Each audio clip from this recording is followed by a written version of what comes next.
what's up guys? Welcome back to Take on Tottenham. My name is Ben and this is my take on Tottenham. Full-time result, Crystal Palace 1, Tottenham 1. Quite a frustrating match if you're a Spurs fan. I've got quite a bit I've wrote down.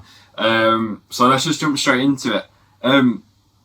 As the general performance, I think it was quite poor from Spurs. I didn't really show too much. I think they had the chances and stuff, but I just think it was just a generally quite a poor showing from Tottenham today. It didn't really seem like they really sort of showed up. Let's go into the positives. Højbjerg, again, every single week I seem to be saying the same thing. Højbjerg, fantastic. Again, didn't stop running, 90th minute. I think the 90th minute he got fouled, went down, and instead of, I think it's quite easy to sort of just stay down at that point and just draw out the minutes, and maybe Spurs could have worked a free kick from the back, but Højbjerg literally got straight back up, passed the ball to Sissoko, and Spurs got moving again. So Højbjerg, fantastic again. And Sissoko as well.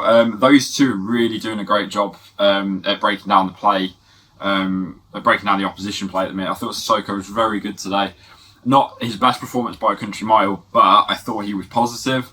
And quite disciplined since he got the yellow card. I thought the yellow card he got was a reckless challenge, considering that the ball that went in from Zaha was cleared anyway, so it was kind of unnecessary. But since he got the card, I personally thought he was going to get sent off. Luckily he didn't, and Sissoko had quite a good game, I thought. And Ndombele, once again, like Højbjerg every single week. I thought we looked worse when he came off. We had this against, was it against Chelsea or Man City? I can't remember, but I thought we looked worse after Ndombele went off. I thought he was the link between the midfield, between the defence and the attack, and he can just thread those balls in. And I just felt like we struggled since he went off, and it was a bit of a shame.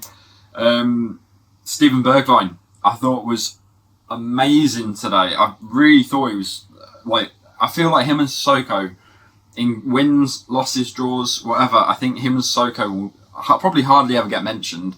But I thought Bergwijn was brilliant today. Again, another one who didn't stop running. Looked fantastic defensively as well. Was really sort of working quite hard with Aurier to try and stop Eze and Zaha. So I thought it was a really good performance from Bergwijn. And Aurier, again, really happy to say this. I thought Serge Aurier was really good today. He was whipping some fantastic balls in. I thought, defensively he was fairly solid for the day. I do think that the back four generally struggled with Zaha and Eze. I really thought they were obviously Palace's main threat. I thought particularly Dyer and Reguilon really sort of struggled with them.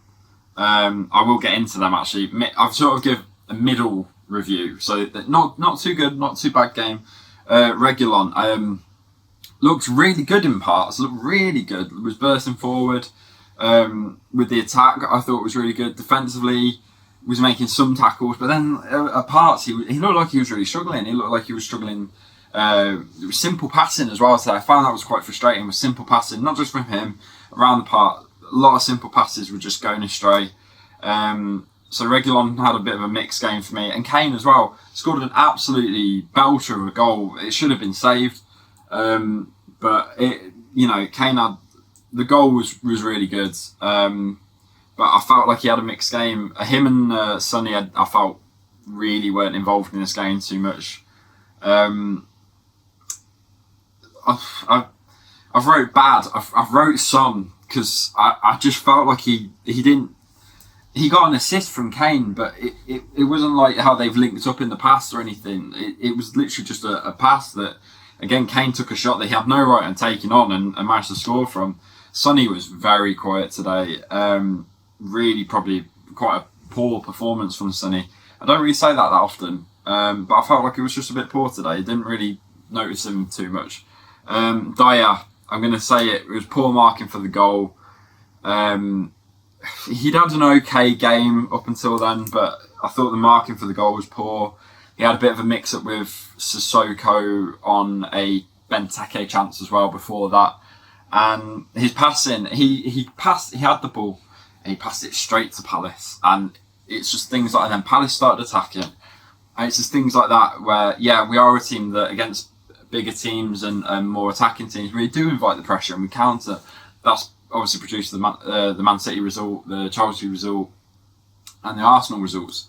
But you can't do that against Palace. They're not the same as Man City. They're not going to attack in the same way that they do. We can't. I felt like the game plan today didn't work where it would work against those sort of teams. I felt like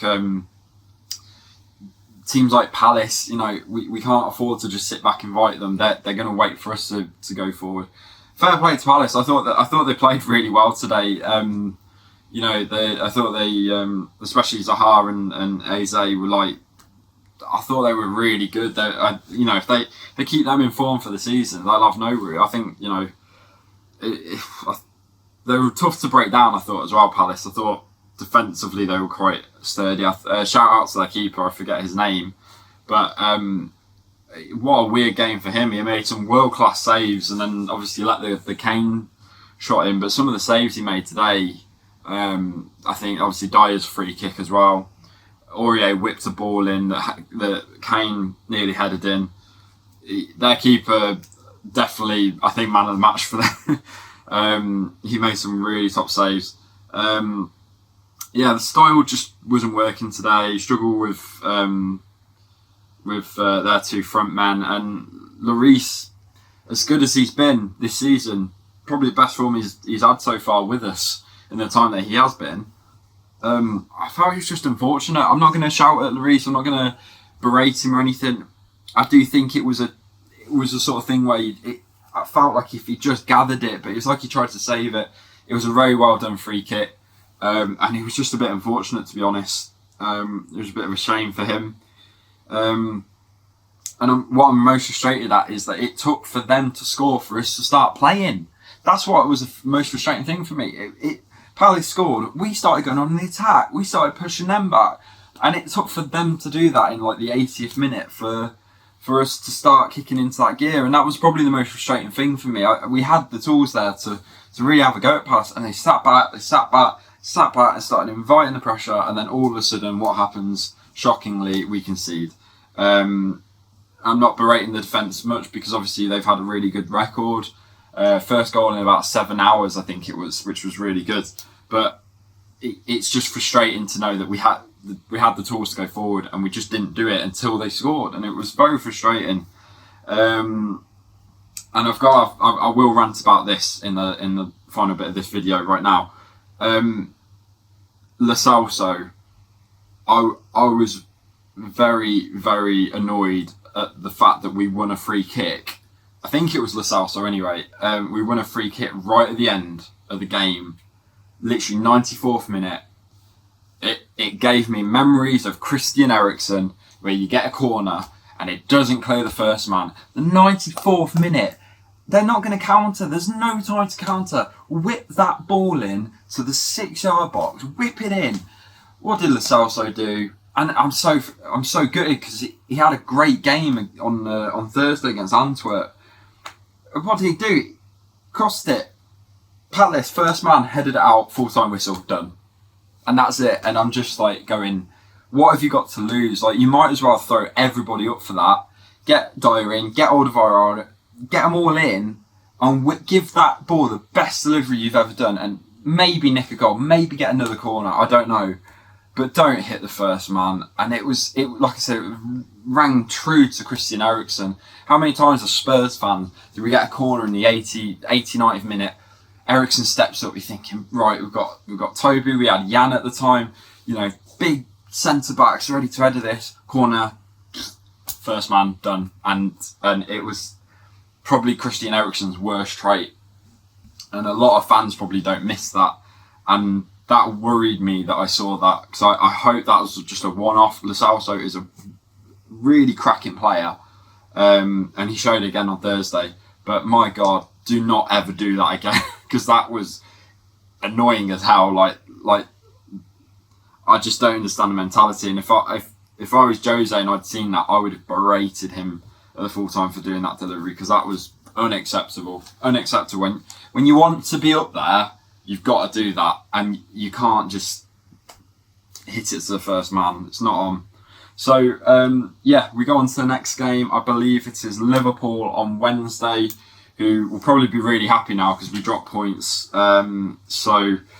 If they beat Fulham, they will go above us. Not on goal difference anymore. So yeah, we'll be rooting for Fulham later. I doubt it, but I will be rooting for Fulham.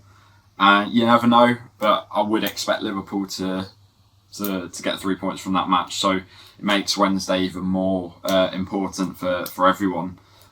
So I'd be very interested to see how we turn up with that one. They have to turn up. They have to respond. This is not a good result for us, and yeah, they need to respond to it. So yeah, Wednesday is a very big game. I'll see you guys then. And yeah, if you like what you see, hit that subscribe button, hit the like button. Let me know what you thought about the performance. I thought it was very frustrating. And hit the notification bell as well, because that's the thing. So I'll see you guys in the next video, and as always, come on you Spurs.